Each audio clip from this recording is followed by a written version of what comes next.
This is the Paycheck to Daycheck Reselling Podcast. I'm Liz. And I'm Ashley. Together, we have been making money online collectively for over 10 years. Our mission is to help you start, learn, and grow a reselling business and to inspire you to turn your paycheck into a daycheck. The world is changing, and we want to help you change with it.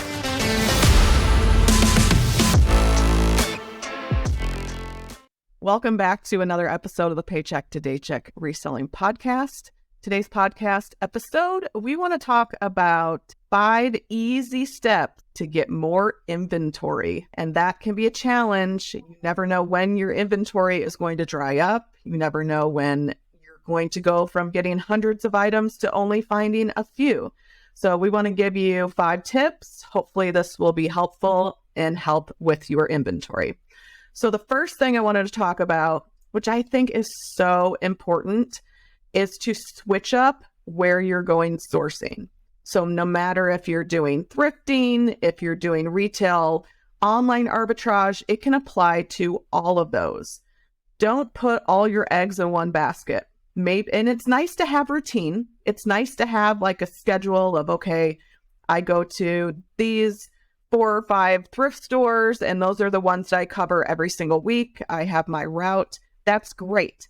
But don't rely on that route. If you aren't finding enough where you source, it's time to start finding other places to go sourcing. So if you're just using Goodwill, for example, as a thrift store, and you're going to those stores, you're doing your route, and then all of a sudden you're like realizing, I am not finding enough stuff. They're not having good things that they're putting out. I'm going at the right time. Maybe it's time to look up other thrift stores in the area. You've mentioned church sales before. I feel like as resellers, sometimes you try to really put systems in place and routines, and that is a good thing. But there are times where you just have to switch up exactly where you're finding your inventory. Yeah, I completely agree with that. I find that I am definitely a creature of habit, and I like to go to the same stores over and over again. But like you said, I feel like 2020 was easy sourcing.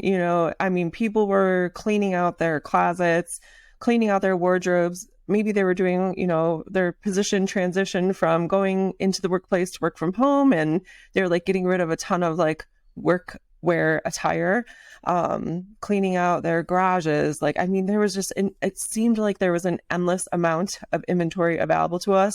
And of course, like doing RA and OA, like there were just never ending opportunities. And now it seems like it's slowed down slightly a little bit. And I found myself a couple months ago thinking like, wow, I am not leaving my usual places with as much as I used to. I could walk into like a TJ Maxx and spend an easy like $500. And maybe it was just like the location of my TJ Maxx stores, but it wasn't just the TJ Maxx. It was like all of my usual places. I just wasn't spending as much. In one instance, I found that the prices were getting jacked up too much, like they were just too high. So I wasn't leaving with as much as I normally would leave with because the prices were too high in order for me to make the profit that I need to make according to like my sourcing criteria. I kind of dropped that thrift store and replaced it with a different one where I found that the prices were lower, a little bit more reasonable. And it sort of like helped me replace that one store that the prices were just too high to find a good amount of inventory. I couldn't find a good enough amount of inventory for the prices that I need to find them at to make the profit that I needed to make in relation to the time that I was spending sourcing at that store. I hope that makes sense. Yeah. And going back, some people, they get stuck in going to the same spots. And then when that happens and they start kind of drying up and you're not finding as much, then people start complaining. Well, they're, instead of in your situation, like instead of you complaining and say, I can't find anything and the prices are too high and I can't make a profit anymore. What did you do? You found a solution. So my big thing is I try to look at the positive thing of everything. Okay, it's out of my control. I don't have control what kind of inventory that particular store puts out. That's out of my control. What am I going to do? Complain? Oh, poor me. I can't find any inventory. No, I'm going to find a solution. So I think that's a pretty easy solution is to, if you're not finding stuff at one store, start going to another. All right, next up, my favorite thing to talk about with finding inventory is sourcing trips. Going on a sourcing trip. And actually, there was somebody in our Facebook group in the Daycheckers, and I had asked the question, who does OA and RA? And she put that she does more OA because she lives in such a small town. So I was asking her, okay, well, since you live in a small town, you can't do as much RA. Do you do sourcing trips? And she's like, yeah, I'm going to actually go tomorrow to one of the bigger cities and go around and drive around and go on a trip.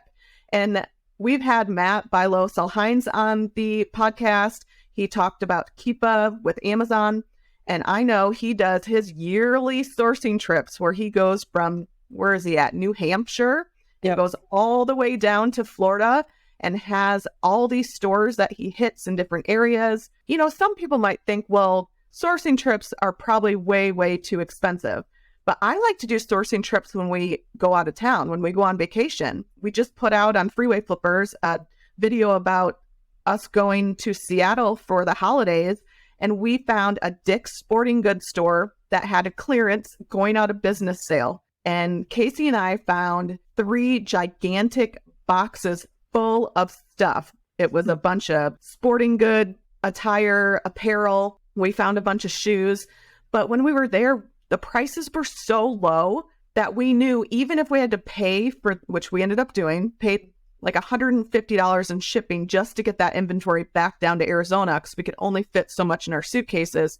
But even after evaluating the cost of goods, the cost to ship, and our time, it still was well worth it to do that. So I think when you go on vacation, why not turn it into a sourcing trip? You never know what you're going to find in other areas. And then when we were RVing, I loved going to different cities because I always found things that I wouldn't normally find, like in Arizona. All right, the next tip that we have for you if you're struggling to find more inventory is to just try a different method. So let's say if you've been doing retail arbitrage and you're not finding as many deals or clearance items or whatever it is that you look for, try opening up a wholesale account, try sourcing that way, add a little bit of thrifting in.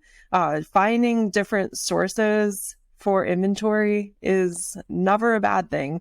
We just recently did an episode on keeping your pipeline full, and this relates right back to that, making sure that you have enough sources for inventory to keep your pipeline full. So if one dries up or if you're having a hard time with one, you have another one that you can fall back on. Yeah, and going back to during 2020, I never thought that we would start doing as much OA as we were doing. So at the time, we were wanting to go back to our roots, which we love to go thrifting. We love going to Goodwill's, garage sales.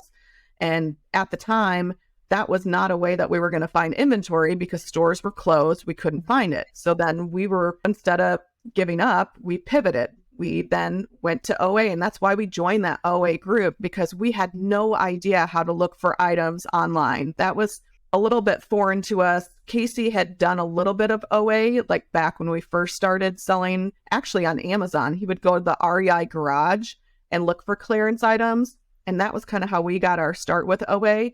But then we stopped doing it because it wasn't something that we were that interested in at the time.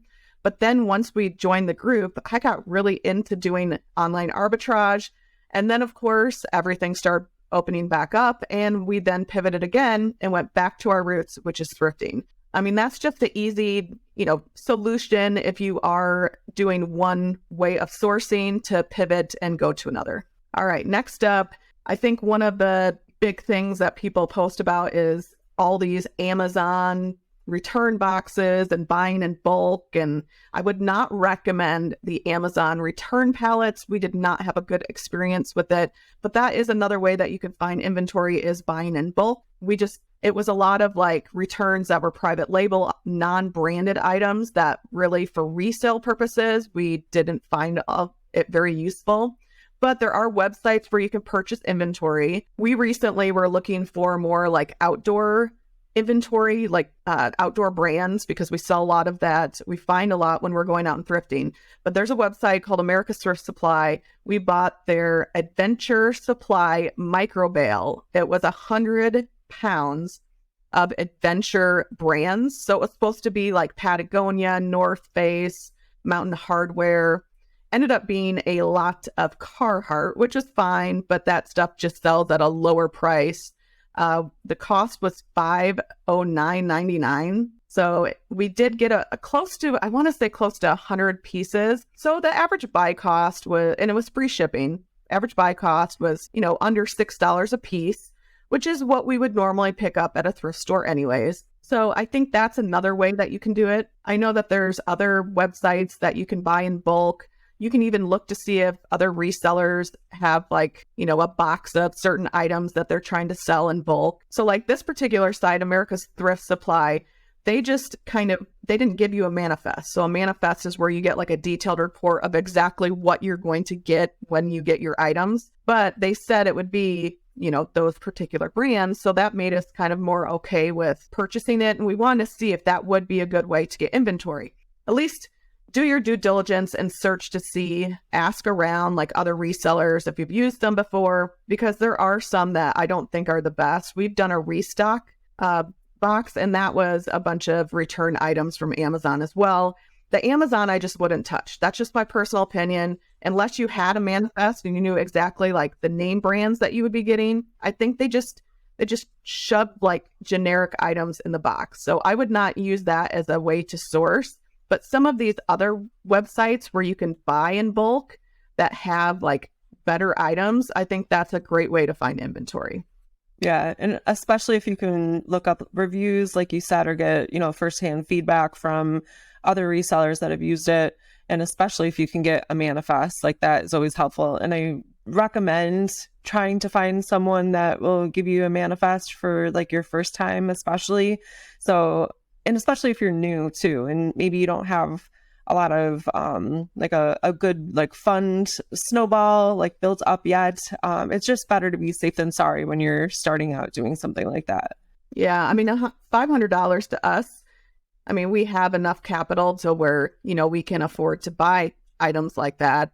But to somebody who's just starting out, who maybe only has the just $500 in general, you don't want to tie up that money in, just one purchase. Absolutely. All right. And the last tip that we have is to look locally for people selling their inventory. So I know that Liz and Casey have done a couple of eBay store buyouts before, which is really cool.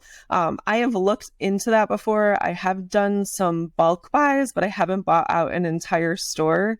But, if you can find someone that is getting out of the reselling business, you just want to make sure that you have a good sense of what their inventory is, how many items, what the prices that they're looking for. Make sure that the buy cost makes sense for you. Again, it's really easy to get excited and like wrapped up in like the hype of, oh my God, I'm going to have so much inventory. I'm buying out someone's store.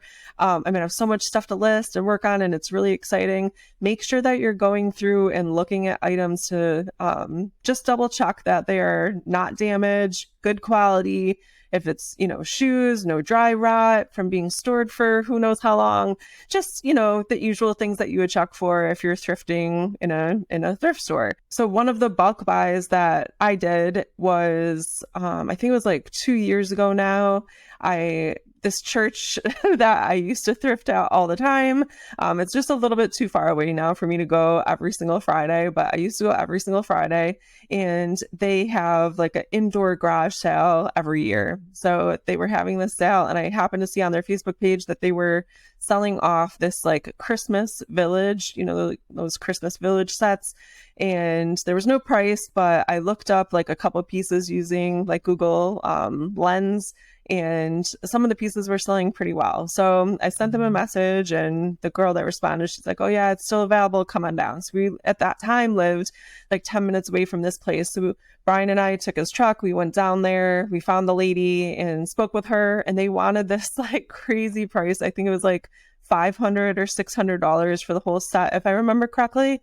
And I was like, wow, that is just like, that is retail prices, first of all. And I mean, I didn't say it in a way that was rude, but I was very shocked that they were asking so much for it.